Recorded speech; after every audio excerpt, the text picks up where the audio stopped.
Uma vez consciente do no todo, que dorme na pedra, que respira na planta, que sonha no animal e que se desperta no homem, o ser superior não menospreza a natureza mineral, não degrada a natureza vegetal, não agride a natureza animal, tampouco vilipendia a natureza hominal. A consciência universal o integra ao todo, fazendo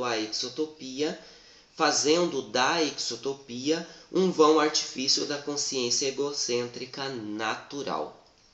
Ou seja, se eu me conscientizo de que estou conectado a tudo e que eu sou um pedacinho desse todo, ou seja, eu estou conectado, eu me torno parte, eu me vejo como parte, né? Então, não tem por que eu degradar qualquer uma das naturezas, seja ela mineral, a vegetal ou animal, ou a própria natureza do homem, né? Se eu estou conectado, se eu não estou isolado de cada uma dessas naturezas, eu cuido delas porque eu sou parte delas. Nesse sentido, então, para que eu ter um artifício, um artefato para simplesmente me projetar para o exterior sem ter antes me projetado para meu próprio interior, para me conhecer,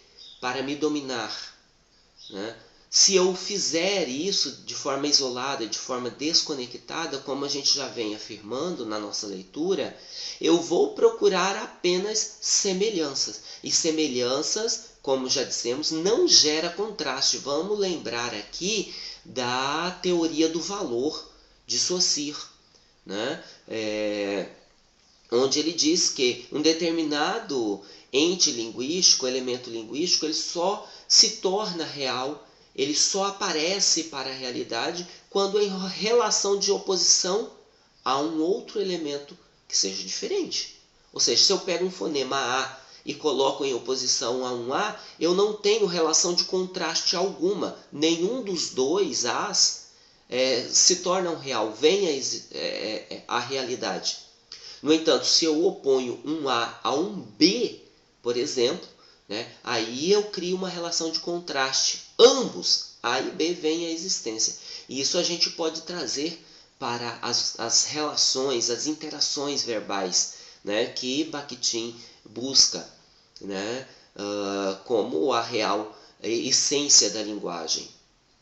Tá? Então, se eu busco apenas as semelhanças e o processo exotópico sem o processo inverso de autoconhecimento, provoca, né, busca, vai ter a característica de buscar semelhanças, né, de buscar aquilo que coaduna o meu pensamento, aquilo que corrobora o meu posicionamento, o meu centro de valores.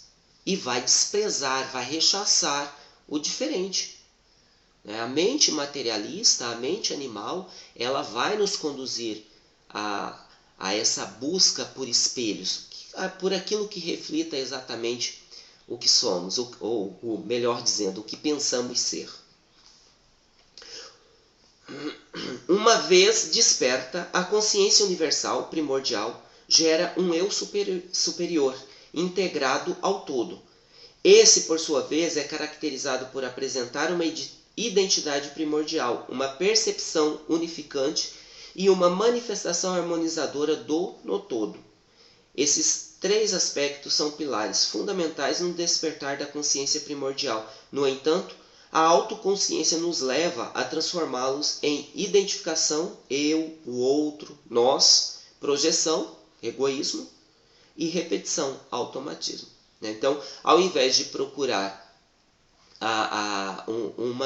uma relação unificante, uma relação harmonizadora, onde os contrastes que geram a consciência, que geram a realidade, e que permite, então, a harmonização desses contrastes, dessas oposições, resultando numa realidade, eu vou buscar, então, apenas a identificação, ou seja, aquilo que me é semelhante, eu vou projetar nas relações exatamente aquilo que eu penso que eu sou, e então eu vou repetir comportamentos, eu vou repetir opiniões, ou seja, eu vou criar um automatismo a partir disso, da autoconsciência. Como já afirmamos, a autoconsciência produz desvios que nos faz desvirtuar a nossa real natureza, criando por meio do eu, da consciência eu e da alma natural, uma consciência egocêntrica natural, da qual pretendemos escapar, ainda que estejamos engatinhando rumo ao nosso despertar, e obviamente não temos a maturidade necessária para um mergulho sem o escafandro teórico-filosófico que nos conduziu até aqui e que ainda nos veste, do qual pretendemos aos poucos nos desfazer, por meio de uma aplicação disciplinada das leis superiores. Ou seja, a gente está começando, né, a realizar esse processo de autoconhecimento, esse processo de mergulhar na própria consciência, para que do interior dela a gente possa descobrir o outro e todo o universo. Óbvio que esse processo é muito inicial ainda e a gente não tem maturidade para lidar sabiamente com tudo isso, né? Estamos nos disciplinando em relação a esse processo. Não pretendemos fazer da presente atividade enunciativa algo hermético, ou seja, fechado, pois isso acabaria por desfiar o foco acadêmico de nossos dizeres anteriores. Como já mencionamos, em nosso rosto ainda jaz o escafandro que não nos permite um mergulho livre nas profundezas do ser superior. Ou seja, ainda estamos muito constituídos pelo empirismo, pelo materialismo, né? E isso vai nos limitar muito à compreensão desse ser metafísico, né? Do que nos serviria conhecer esse ser metafísico? Bom, para os estudos bakhtinianos é de preponderante importância, porque Bakhtin ele não está no âmbito linguístico, ele está no âmbito metalinguístico, ele está no âmbito de uma metafísica da linguística. Ou seja, no âmbito linguístico eu vou procurar pelos níveis linguísticos propostos por Saussure, mas Bakhtin ele vai enfatizar o belo da enunciação, que traz em si a ideologia do sujeito, a valoração do sujeito. Essa valoração ela só pode ser percebida na enunciação por meio de uma metalinguística. Nos é permitido perpassar noções e conceitos que subjazem em nossa consciência eu. Tais fundamentos subsidiam nossas reflexões linguísticas ao encontro da abstrativização linguística com a sua concretude, que reside na interação, reivindicação da essência da linguagem, que no outro cronótopo enunciativo consideramos ser faces de uma mesma moeda. Ou seja, a gente parte então de estudos abstratos da linguagem e a gente vai desembocar nos estudos concretos, né? A gente começa com Saussure, né? Onde a gente vai buscar o âmbito linguístico, né? Os níveis fonológico, morfológico, sintático da língua, só que a gente não para aí, a gente vai adentrar a uma camada mais profunda, a uma camada metafísica, onde nós podemos encontrar então a valoração do sujeito sob seu objeto discursivo. Nos é mister, agora partindo da premissa que os pensamentos abstratos, estruturalismo, e concretos, enunciação, sobre a língua e a linguagem, e pensadores, Saussure e Bakhtin, não se anulam, como já afirmamos, os pensamentos não se anulam, né? Nem os pensadores não se anulam, como já afirmamos em nossa tese doutoral, pois seus objetos de estudo são incomensuráveis e, como dissemos anteriormente, distantes, chegando a afirmar que um encontro entre os dois seria impensado, pelo menos até na nossa tese. Pois um pensador, Saussure, se debruça sobre o sistema de formas abstratas e o outro, Bakhtin, reivindica a interação como real essência da linguagem. Então a gente tem, por um lado, o pensamento de Saussure, que estuda a língua, que cria a língua sob um ponto de vista abstrato. E esse ponto de vista ele não exclui o social, não exclui o concreto, ele continua existindo, né? Para o professor de língua, para o linguista, esse posicionamento é importante, né? É importante que o professor compreenda os níveis linguísticos para poder ensinar bem essa língua, assim como para o linguista. Não tem como você fazer uma pesquisa linguística sem entender de fonologia, de morfologia, de sintaxe, né? É preciso. Agora, quando eu vou buscar na enunciação, nos discursos, né, o belo, o ideológico, o valorativo, eu preciso do pensamento bakhtiniano. Percebem que são duas faces de uma mesma moeda, que não se excluem, se retroalimentam, né? No concreto, eu tenho os atos de fala, eu tenho a enunciação, eu tenho o ato linguístico, valorativo do sujeito. E é esse ato que vai alimentar a consciência do especialista, do linguista. Sem esse ato, eu não tenho como olhar, analisar e compreender uma determinada norma linguística. Hoje, porém, admitimos que essa distância é muito menor do que antevíamos na tese.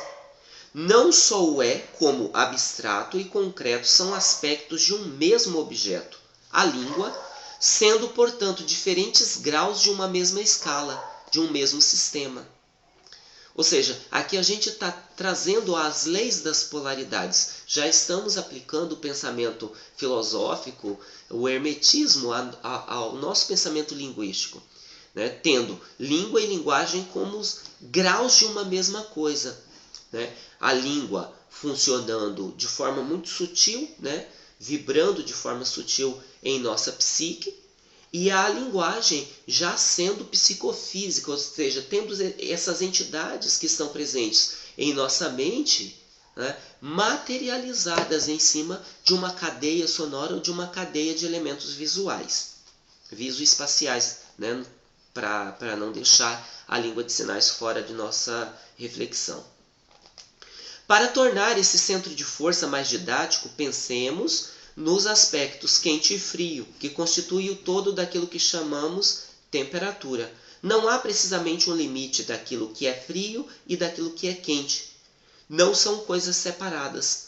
Quente e frio são tão somente níveis, graus diferentes, nos quais um possui mais calor e o outro menos. É exatamente o balanço do pêndulo, a essência ou a presença de calor que nos mensura, de calor que mensura esses aspectos de um mesmo elemento. Ou seja, eu não tenho exatamente um limite entre o que é calor e o que é frio, né? Essa é uma relação muito subjetiva. Para nós, aqui em Cuiabá, 40 graus é quente e 20 graus é frio. Para um europeu, essa relação é totalmente diferente, né?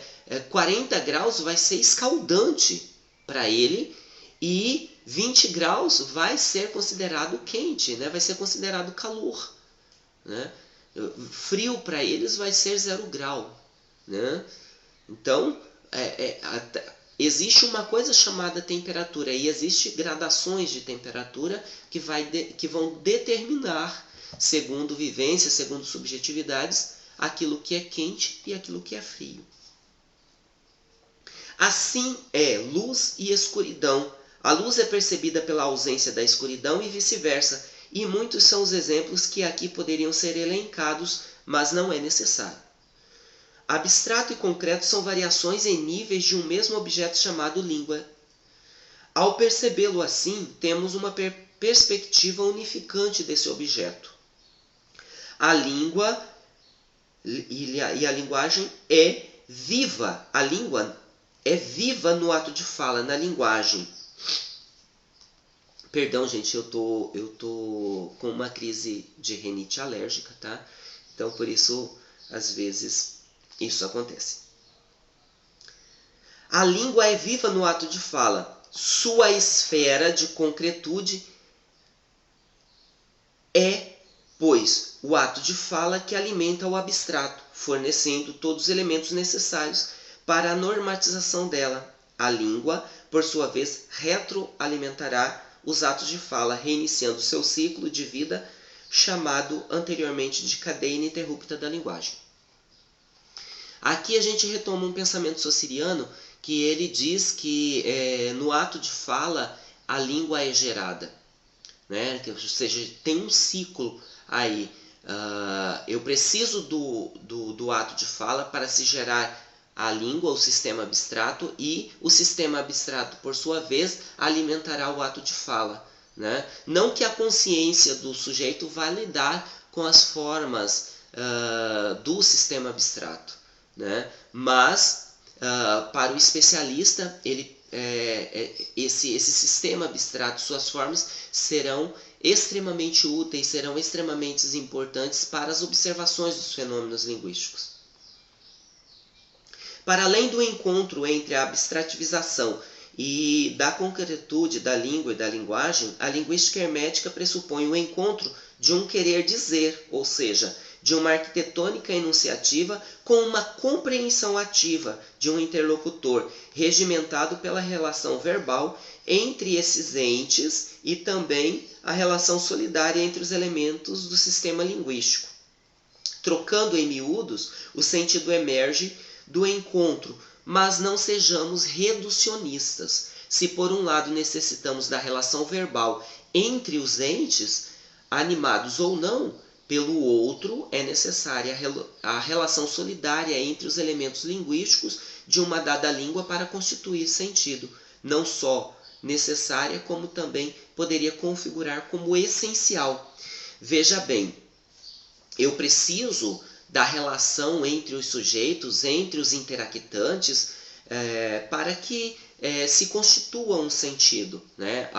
É necessário o encontro do querer dizer do enunciador com uma compreensão ativa do interlocutor, para que exista a interação, exista a comunicação discursiva, né? E isso vai gerar materialidade linguística, vai dar materialidade ao sistema. Só que a gente não pode ignorar as regras, o sistema normativo aí, né? Mesmo que a nossa consciência não lide com essas formas, ou seja, a gente não vai enunciar pensando que agora eu vou utilizar um adjetivo para qualificar esse substantivo.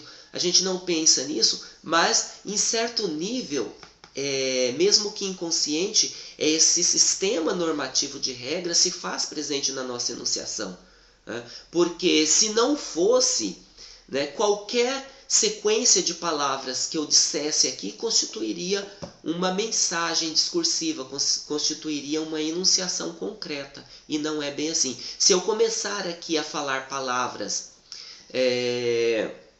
aleatórias, vocês vão entender o sentido, vamos colocar, dicionarizado de cada palavra que eu disser. Mas, no todo, essas palavras elas não formarão um enunciado. Elas não poderão compor a arquitetônica de um dizer. Por fim, ao adentrarmos a vida, inicialmente, ainda conservamos, por meio das consciências que trazemos, mineral, vegetal e animal, traços de uma integrada consciência primordial, vivificada no todo e pelo todo, que aos poucos vai sendo apagada pelos véus da consciência eu, constituída semiótica e culturalmente na identificação, na projeção e manifestação do eu exterior. Ou seja, na linguagem a gente desperta a nossa consciência, né, por meio da interação. Esse despertar vai nos conduzir ao mundo sensível e à ignorância do mundo inteligível. É isso que a gente está dizendo aqui. Levando em consideração que a construção do eu exterior é semiótica e culturalmente sugestionada, que nos leva, melhor dizendo, que leva o ser a sufocar a consciência primordial em detrimento da consciência eu, a ciência do eu exterior seguia por um caminho tripartido, ou seja, é caracterizado por 3 instâncias do ser, cujo conjunto anteriormente, presos pelo escafandro teórico, filosófico, cientificista, chamamos de estética do ser. Ou seja, aqui eu estou retomando algumas considerações sobre a tríade convergência, insurgência e divergência, que vai ser explorada minuciosamente no ensaio 3 dessa obra. O primeiro aspecto do caminho de um aprendiz foi por nós chamado de convergência. Nesse, o sujeito que não é aqui concebido como assujeitado, pois, apesar de ser levado a apagar a consciência primordial por meio da construção de uma realidade exterior, pode, em qualquer momento de sua caminhada, voltar-se para o eu interior, retirando os véus e despertando sua identidade e sua percepção real, manifestando sua real natureza. É envolvido por forças que agem ativamente sobre o mesmo para moldar o seu ser. Assim sendo, essas forças o tornam um ser convergente, construído com base num fundamento ou numa ciência do eu exterior.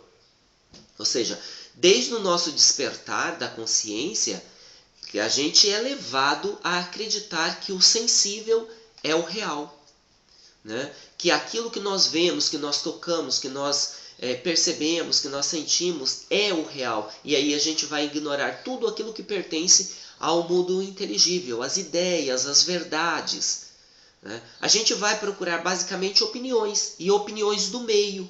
A gente vai se constituir basicamente com o meio, né? Não que isso não seja importante, isso é importante e é o caminho para que a gente, partindo do meio, se interiorize, né? Se mergulhe na própria consciência e se conheça.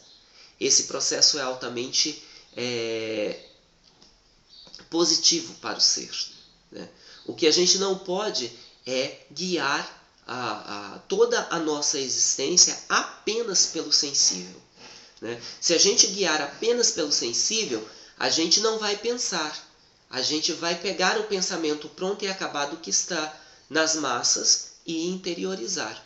Ou seja, a gente vai ser pensado então. Nesse aspecto, existirá apenas convergência, né?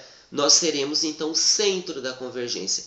Tudo o que disserem que nós somos, nós aceitaremos. Não teremos o intelegere, ou seja, a inteligência de olhar para essas forças convergentes, né, do universo e selecionar e escolher exatamente aquilo que somos, né? Porque não é possível sermos tudo o que o universo diz que nós somos. Não é possível. Nós precisamos escolher, dentre tudo o que o universo nos oferece, dentre tudo o que ele nos diz que é, aquilo que nós somos. O aspecto imediatamente posterior, ou seja, o segundo aspecto do caminho de um aprendiz, foi nomeado de insurgência. Nele, a centelha consciencial da natureza real, mesmo que em estado de latência, pulsa em cada ser, emitindo um sintoma de incômodo com a ilusão exterior, que se expressa por um vazio interior e por questionamentos existenciais, tais que filosofia, ciência e religião, no sentido dogmático, não consegue responder. Ou seja, a insurgência é o esgotamento do ser, do sujeito, das projeções do eu exterior, do mundo exterior. Ou seja, a realização da vida como exterioridade deixa de fazer sentido para ele. E ele passa então a se esgotar com a realidade, com a materialidade como sentido da vida. Né? Ele passa a não sentir como pertencente ao meio, ele passa a não sentir como útil, ele não sabe qual é o propósito da passagem dele pela vida, não sabe quem é, não sabe definir de onde veio, para onde vai, né? Não sabe qual caminho tomar na vida, para onde direcionar a sua vida. Né? Então esse esgotamento ele vai surgir como essa latência, essa potência da centelha que quer se expressar. E isso vai ser percebido por meio desses sintomas que eu já elenquei. Tá? Então, a insurgência ela pode ter dois níveis, como a gente vai ver quando chegar o comentário, né? A leitura e o comentário do capítulo 3. Uma onde o sujeito vai, por meio das forças convergências, apagar, né, essa possibilidade de mudar, de ser diferente, de se constituir a partir do seu centro, né? Ele vai apagar isso e vai voltar à convergência. Então ele vai matar, né, a potencialidade da insurgência. Né? E a outra, a face, vai então subsidiar todo o processo que vai aprofundar esse incômodo, esse esgotamento e vai fazer com que então essa latência se torne mais profunda e tome todo o ser, fazendo com que ele cause uma ruptura com os processos de massificação, de produção de subjetividade e de cultura massificada, para lembrar Guattari, né, e vá se constituir a partir do seu próprio centro, né, como um ser divergente. Né? E aí a gente chega no terceiro aspecto. Ele não se sente como fazendo parte, não se identifica, pois a identificação é própria da realidade exterior, da convergência. O ser aqui não se projeta exteriormente, mas descontenta-se ao perceber o vazio interior, ainda contemplado através dos véus da consciência natural. O ser se nega a repetir as convergências automatizadas do mundo exterior, anseia, almeja, deseja o descortinar dos véus para que a verdadeira natureza seja manifestada. Ao consolidar o processo que o faz renascer como um novo ser, o sujeito é caracterizado como divergente. Então aí a gente tem os 3 níveis, né, de constituição do ser, no que eu chamo agora de estese do ser. Começou como estética do ser, mas agora estou chamando de estética do ser. E assim a gente conclui então a introdução dessa pequena obra, desse pequeno livro. Só para arrematar então com um comentário, é como aí se o nosso corpo, a nossa mente, né, que constitui a nossa personalidade, fosse uma luva, né, para uma mão, certo? E essa mão fosse então a nossa real identidade, nosso real propósito na existência. Né? Para que essa mão se expresse, né, para que esse ser, para que esse eu verdadeiro se expresse tal como ele é necessário que essa luva seja maleável, seja flexível. Né? Eu não posso fazer com que essa luva, por meio da convergência, do despertar da consciência para o sensível, una os dedos, por exemplo, se torne dura, né? Porque daí eu não vou conseguir expressar, né? Eu não vou conseguir movimentar essa mão. Ou seja, por meio da convergência, o ser vai se tornando cristalizado, né? E ele não vai ter mobilidade, ter flexibilidade para se mover na vida. né? Nesse sentido, com essa luva, assim por dizer, né, rígida, né, o ser vai se movimentar na vida de uma forma catatônica, de uma forma rígida, né? Então é preciso que eu diminua a influência dessas forças convergentes para que as forças divergentes, né, por meio de um processo intermediário que a gente chama de insurgência, venha à tona e libere de fato esse eu interior que é necessário para a nossa humanização. Do contrário, a gente vai ter o que estamos vivenciando hoje: humanos extremamente embrutecidos, que não conseguem se colocar numa relação onde semelhanças e oposições, onde contraditório e equidades, onde dissonâncias e consonâncias sejam harmonizadas, né? Eu busco, né, por esse processo de embrutecimento do humano, eu busco apenas o que é semelhante e o que é contraditório, que me geraria consciência de quem eu realmente sou, de onde eu estou, para onde eu quero ir, para onde quero chegar, né? Não é constituído, né? A consciência é apagada, né? Esse contraste, essas dissonâncias, elas são combatidas, né? O nosso contexto político, não só brasileiro, né, mundial, evidencia isso. Esse apagamento do contraditório, esse apagamento do dissonante. E isso não é bom, porque apenas as semelhanças não gera dialogicidade, como afirma o professor Sobral, né? Não gera consciência, não desperta consciência, como afirma o Tao Te Ching.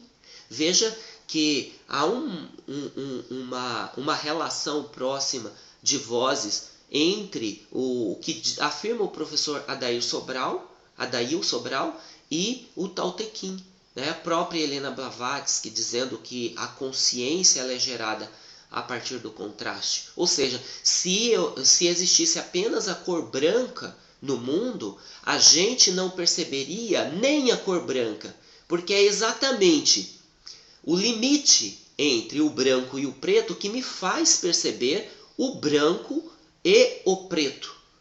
Nesse sentido, eu preciso de uma constituição, de um processo de educação, de um processo de humanização, para que esses contrastes que me despertam para a consciência, né, sejam de fato constituídos, sejam percebidos. E eu busque a harmonização desses contrastes, né? Do contrário, apenas existirá um processo de embrutecimento, onde o ser será morto e apenas o humano será colocado em evidência. E é óbvio que esse processo gerará um embrutecimento desse humano, ou seja, ele dará respostas à vida, ele se movimentará na vida apenas guiado pela consciência instintiva, pela consciência animal, pela consciência vegetal, pela consciência mineral.